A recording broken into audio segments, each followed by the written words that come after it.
Hello everyone, welcome back to Sangharsh IQ। कैसे हैं आप सब लोग? आई होप आप सबकी तैयारी बहुत अच्छी चल रही होगी। तो स्वागत है आप सबका टॉप 500 पॉलिटी MCQs की सीरीज के अंदर, जिसका आज हम पार्ट 8 जो है डिस्कस करने वाले हैं। इससे पहले इसके 7 पार्ट्स आ चुके हैं, जिसका प्लेलिस्ट आपको हमारे चैनल पे मिल जाएगा। तो मेरी तो यही आपसे सजेशन रहेगी कि आप पहले वो वीडियो जरूर देखें, क्योंकि टॉपिक वाइज हमारे जो है सारे क्वेश्चंस चल रहे हैं, प्रैक्टिस क्वेश्चंस। मैंने आपको पहले भी बोला है कि 500 से ज्यादा क्वेश्चंस ही हम यहाँ पे जो है डिस्कस करने वाले हैं। टॉपिक वाइज अच्छे से आपको जो है पॉलिटी रिवाइज हो जाने वाली है। तो सारे अच्छे से देख लो, अपनी रिवीजन कर लो। जो भी आपको लगता है, जिस टॉपिक में आपको लगता है मेरी कमी है, उसे अच्छे से उठाओ, वहां से रिवाइज करो और अच्छे से पढ़ो। जो कमी है उसे देखो। तो ऐसे ही जो है आपकी तैयारी चलेगी। तो फटाफट से बिना टाइम वेस्ट करे वीडियो स्टार्ट करेंगे। बस छोटी सी रिक्वेस्ट है कि चैनल को सब्सक्राइब अगर नहीं किया है तो प्लीज सब्सक्राइब कर दीजिए, और अगर वीडियो एंड तक देखने के बाद अच्छी लगी तो लाइक एंड शेयर भी जरूर करना। तो चलो, without wasting any time, let's start this video. तो which articles in the constitution deal with state legislature? तो देखो, अगर कोई भी स्टेट एग्जाम के लिए आप एम कर रहे हो तो वहां पे ऐसे क्वेश्चंस पूछे जाते हैं। अब तो इनफैक्ट आपको पता ही होगा कि सेंट्रल एग्जाम्स भी काफी ज्यादा ऐसे क्वेश्चंस पूछने लगे हैं, फैक्ट बेस्ड क्वेश्चंस। तो देखो इसका आंसर क्या है। तो आर्टिकल 168 से लेके 216 जो है हमारा, वो स्टेट लेजिस्लेचर से डील करता है। ठीक है, तो ये पार्ट 6 के अंदर आता है कॉन्स्टिट्यूशन के। ये organisation, composition, duration, officers, procedure, privileges, power and so on, सारी जो है स्टेट लेजिस्लेचर की, उससे डील करता है। The state legislature consist of, तो स्टेट लेजिस्लेचर के अंदर क्या क्या आता है? Legislative assembly, governor, both A and B and none of the above. तो देखो इसका आंसर है बोथ ए एंड बी। आपको पता ही होगा, जैसे पार्लियामेंट के अंदर भी 3 लोकसभा, राज्यसभा एंड प्रेसिडेंट है, वैसे ही स्टेट लेजिस्लेचर में भी स्टेट असेंबली भी है, गवर्नर भी है, और अगर कहीं लेजिस्लेटिव काउंसिल है तो वो भी इसका जो है पार्ट बन जाएगी। Which one of the following Indian states has the largest number of members in its legislature? तो सबसे बड़ी स्टेट जहां पे ज्यादा पॉपुलेशन होगी, ऑब्वियसली वही स्टेट होगी जिसमें सबसे ज्यादा जो मेंबर है वो स्टेट लेजिस्लेचर के अंदर होंगे। तो इसका आंसर है UP, Uttar Pradesh. Sorry which among the following has less than 60 members of state legislative assembly? तो कौन से हैं जिसमें 60 से कम है? तो देखो छोटी स्टेट कौन सी हैं? ये सारी ही जो है छोटी स्टेट्स हैं। तो ऑल ऑफ दीज, सभी के ही जो मेंबर हैं उसमें 60 से कम जो है मेंबर है, क्योंकि ये जो स्टेट्स हैं ये छोटी स्टेट्स हैं। ठीक है, तो जो कॉन्स्टिट्यूशन ऑफ इंडिया है वो कहता है कि जो स्टेट लेजिस्लेटिव है उसमें no less than 60 member, but 500 से ज्यादा भी नहीं होने चाहिए। बट एक्सेप्शन ग्रांट की जा सकती है एक्ट ऑफ पार्लियामेंट के द्वारा। तो इस केस के अंदर गोवा, सिक्किम, मिजोरम और जो पुडुचेरी की यूनियन टेरिटरी है, इनमें 60 से जो है कम मेंबर पाए जाते हैं। According to Article 170 of Indian Constitution, the minimum and the maximum strength of members of Legislative Assembly in a state be respectively. तो अभी हमने पीछे देखी है कि मैक्सिमम और मिनिमम स्ट्रेंथ कितनी हो सकती है। तो 60 to 500 जो है प्रिस्क्राइब करी गई है 170 के अंदर। यही एज पर 170 ये हम देख चुके हैं कि कितनी 500 से ज्यादा एंड 60 से कम नहीं होनी चाहिए। और जो मेंबर्स हैं वो डायरेक्ट इलेक्शन से जो है इलेक्ट होके आएंगे। Which of the following can not be dissolve but abolished? इनमें से कौन सी है जिसे डिजॉल्व नहीं किया जा सकता पर एबॉलिश किया जा सकता है? तो ये जो है इसका आंसर है legislative council.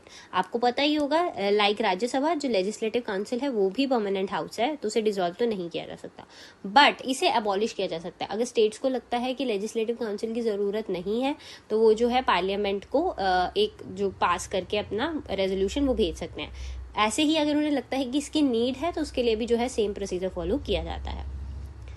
Procedure for creation of legislative council in states has been described in which article of the constitution? तो कौन से आर्टिकल में गिवन है? 169 के अंदर ये जो है हमें गिवन है। तो अकॉर्डिंग टू 169 जो कॉन्स्टिट्यूशन ऑफ इंडिया है उसके अंदर क्या लिखा है कि जो पार्लियामेंट ऑफ इंडिया है वो क्रिएट भी कर सकती है और अबॉलिश भी कर सकती है।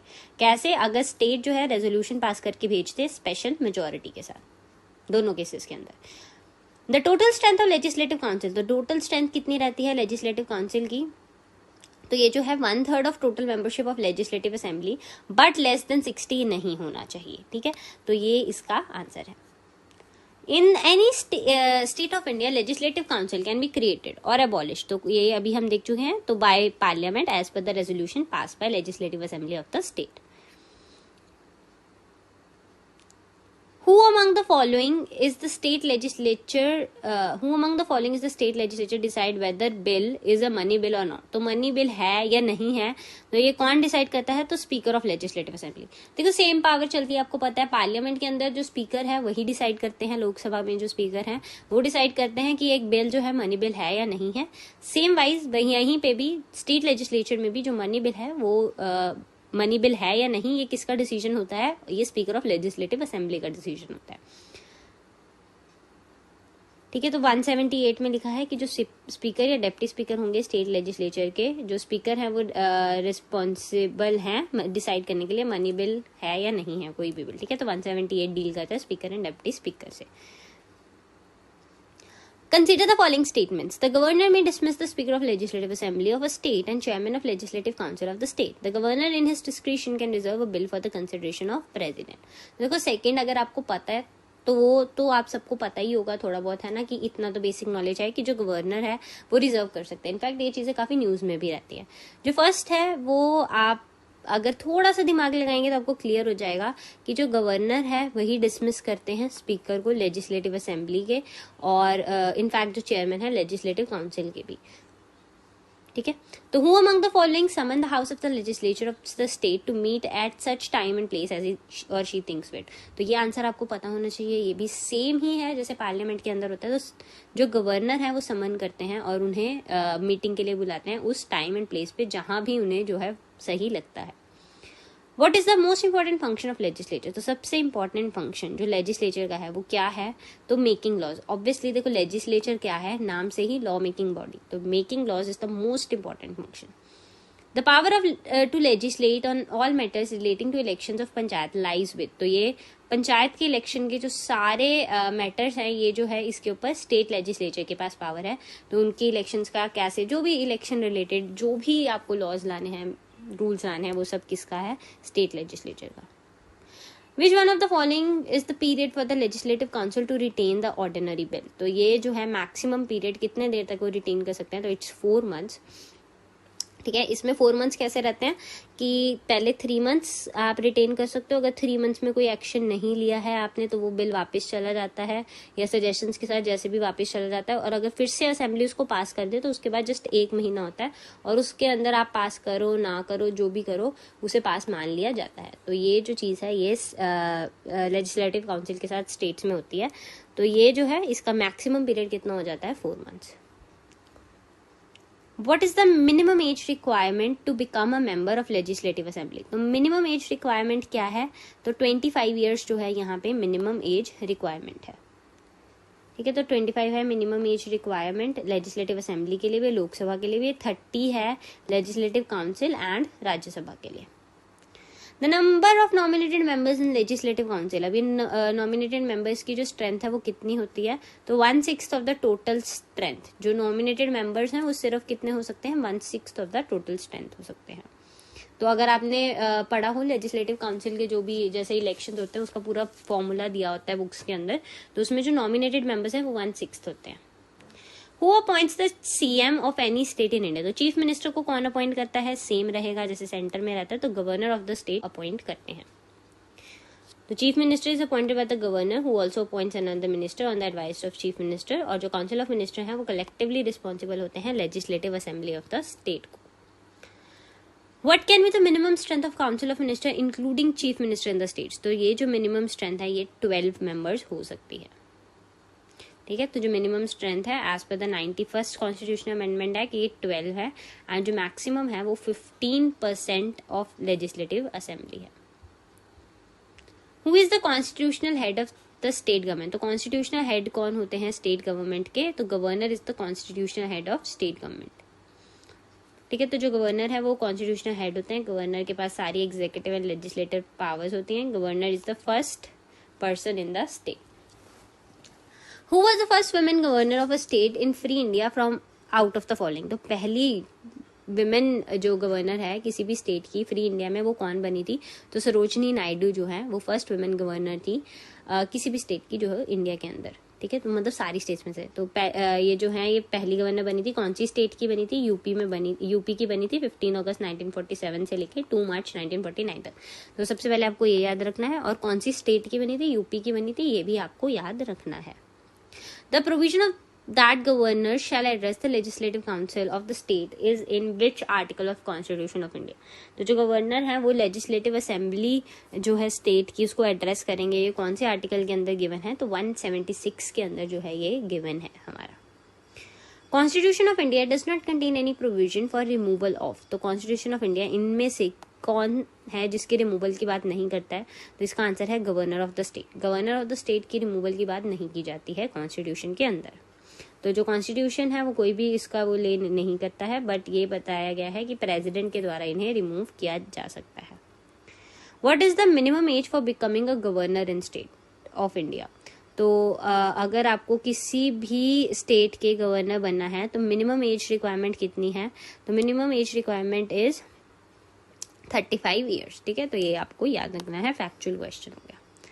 ठीक है, तो जो पर्सन है वो एलिजिबल हो सकता है गवर्नर अपॉइंट करने के लिए अगर वो सिटीजन ऑफ इंडिया है, 35 ईयर्स का है, ये 157 में गिवन है। गवर्नर जो है वो लेजिस्लेचर और पार्लियामेंट का मेंबर नहीं हो सकता है, ना ही उनके पास कोई ऑफिस ऑफ प्रॉफिट होना चाहिए, and shall not be entitled to emoluments and allowances. State governor is appointed by. तो स्टेट गवर्नर को अब अपॉइंट करने वाला कौन है? तो स्टेट गवर्नर को जो है वो प्रेसिडेंट ऑफ इंडिया अपॉइंट करते हैं। ठीक है, रिमूव भी प्रेसिडेंट ऑफ इंडिया ही कर सकते हैं। ठीक है, तो जो गवर्नर ऑफ स्टेट है वो प्रेसिडेंट अपॉइंट करते हैं 5 सालों के लिए, और या फिर ड्यूरिंग हिज प्लेजर। तो यहीं से उनको पावर भी दे दी गई है रिमूव करने के लिए। Only Indian citizen above 35 years of age are eligible. ठीक है, and executive power of the state जो है वो गवर्नर के अंदर वेस्ट की जाती है। The salary of the governor is charge on. तो ये जो सैलरी है वो किस पे चार्ज की जाती है? तो कंसोलिडेटेड फंड ऑफ स्टेट पे जो है इसे चार्ज किया जाता है। ठीक है, next is ordinance of governor has to be pass by the assembly within. तो कितने टाइम के अंदर उनको पास करना होता है? तो 6 वीक्स। ठीक है, तो जैसे ही असेंबली सेट मतलब बैठती है, सेशन में बैठती है, उसके 6 वीक्स के अंदर अंदर उन्हें जो है ऑर्डिनेंस को पास करना होता है। ठीक है, ये देखो 6 वीक्स, जैसे ही दोनों जो है सेशन में बैठ जाएंगे। यहाँ पे बोथ हाउसेज ऑफ पार्लियामेंट नहीं आएगा, यहाँ पे स्टेट असेंबली की बात करी जाएगी। द गवर्नर में recommend the imposition of presidents rule in the state. ठीक है, तो कैसे जो है वो रेकमेंड कर सकते हैं? तो इफ ही इज कन्विंस कि जो गवर्नमेंट ऑफ द स्टेट है वो कॉन्स्टिट्यूशन के अकॉर्डिंग जो है नहीं कैरी ऑन की जा रही, तो ही कैन रेकमेंड कि आप प्रेसिडेंट रूल स्टेट के ऊपर लगा दो। विच among the following constitutes a finance commission in a state. तो जो है कौन जो है फाइनेंस कमीशन को कॉन्स्टिट्यूट करते हैं? तो आप खुद अंदाजा लगाइए। सेंटर के अंदर जो है प्रेसिडेंट कॉन्स्टिट्यूट करते हैं, तो यहाँ पे जो है गवर्नर ही कॉन्स्टिट्यूट करेंगे। तो गवर्नर जो है वो कॉन्स्टिट्यूट करेंगे, और ये आर्टिकल 243 के अंदर जो है गिवन है, और एवरी 5th ईयर ये होगा, और फाइनेंशियल पोजीशन ऑफ पंचायत वगैरह को ये रिव्यू करेंगे।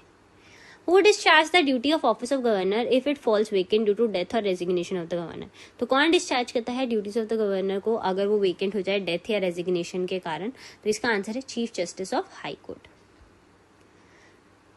Chairperson and members of the state human rights commission are appointed by. तो इनको कौन अपॉइंट करता है? तो गवर्नर ही इन्हें जो है अपॉइंट करता है। ये आपको याद रखना है, ये सारे फैक्चुअल क्वेश्चन हैं और ये आपको पता होने चाहिए आंसर्स। ठीक है, तो जो गवर्नर है वो इन्हें अपॉइंट करता है on the recommendation of committee, जिसके अंदर सीएम होते हैं, स्पीकर ऑफ लेजिस्लेटिव मतलब वही असेंबली हो गया, फिर हाउस होम मिनिस्टर हो गया, एंड लीडर ऑफ ओपोजिशन हो गए। Regional languages are mentioned in which among the following schedule of Indian constitution. तो ये आपको पता होना चाहिए। जो रीजनल लैंग्वेजेस हैं वो हमारे 8th शेड्यूल के अंदर मेंशन्ड है। तो 8th शेड्यूल के अंदर कुल 22 लैंग्वेजेस जो है वो मेंशन्ड है। The official language is mention in. तो ऑफिशियल लैंग्वेज कहाँ पे मेंशन है? तो पार्ट 17 के अंदर हमारी ऑफिशियल लैंग्वेज जो कि हिंदी एंड इंग्लिश है वो मेंशन की गई है। आपको पता ही होगा कि इंडिया की कोई भी नेशनल लैंग्वेज नहीं है, यहाँ पे 2 ऑफिशियल लैंग्वेज है, वो है हिंदी एंड इंग्लिश। ठीक है, तो जो पार्ट 17 है वो मेंशन करता है official language for union states and judiciary to be used in inter governmental communication. Which language is not included in 8th schedule of Indian constitution, तो इनमें से कौन सी लैंग्वेज वहां पे इंक्लूडेड नहीं है, तो भोजपुरी लैंग्वेज जो है वो 8th शेड्यूल के अंदर इंक्लूडेड नहीं है। Which among the following language was added in 8th schedule of Indian Constitution by 21st Amendment, तो कौन सी जो लैंग्वेज है वो ऐड करी गई थी 21st Amendment से, तो इसका आंसर है सिंधी। ठीक है, तो 21st Amendment हुई थी 1967 में, सिंधी को ऐड कर दिया गया था 8th schedule के अंदर। How many languages are recognized under 8th schedule of the Indian Constitution, तो इसका आंसर हम देख चुके हैं, टोटल 22 लैंग्वेजेस रिकॉग्नाइज करी गई हैं। ठीक है, Which 3 languages have been added to the 8th schedule of Indian Constitution by 71st Amendment, तो इस टाइम पे 3 लैंग्वेजेस ऐड हुई थी, तो ये 3 लैंग्वेजेस कौन सी थी, तो नेपाली, कोंकणी एंड मणिपुरी जो ये लैंग्वेजेस हैं इन्हें ऐड किया गया था। ठीक है, तो 71st अमेंडमेंट से आपको ये चीजें जो है याद करनी पड़ेंगी, ये बहुत ज्यादा इंपॉर्टेंट है और ये फैक्चुअल क्वेश्चंस आपको पता है स्टेट में तो बहुत बार पूछे जाते हैं। The provision related to official language of India can be amended by, तो कौन सी मेजोरिटी से इसे जो है अमेंड किया जा सकता है, तो सिंपल मेजोरिटी से ऑफिशियल लैंग्वेज को अमेंड किया जा सकता है। ठीक है, तो पार्लियामेंट अमेंड कर सकती है सिंपल मेजोरिटी से। Which one of the following articles contain provision related to development of Hindi language, तो ये कहाँ पे मेंशन है, तो ये हमारा जो है आर्टिकल 351 के अंदर मेंशन है। तो ये क्वेश्चन इनफैक्ट जो है यूपीएससी में भी पूछा गया है, तो आपको ये सारी चीजें पता होनी चाहिए। ठीक है, तो ये बहुत इंपॉर्टेंट चीजें हैं स्टेट एग्जाम के लिए। कुछ कुछ आर्टिकल्स तो देखो स्पेसिफिकली बहुत इंपॉर्टेंट हो जाते हैं, पार्ट्स हो गए, स्केड्यूल्स हो गए, ये बहुत इंपॉर्टेंट हो जाते हैं, तो इनको अच्छे से रिवाइज कर लीजिएगा। ठीक है, तो 351 में ये गिवन है कि जो यूनियन है उसे प्रमोट करनी है, स्प्रेड करनी है, हिंदी लैंग्वेज को डेवलप करनी है, ताकि ये जो है medium of expression for all elements of composite culture of India जो है यूज की जा सके, तो ये यूनियन की ड्यूटी है।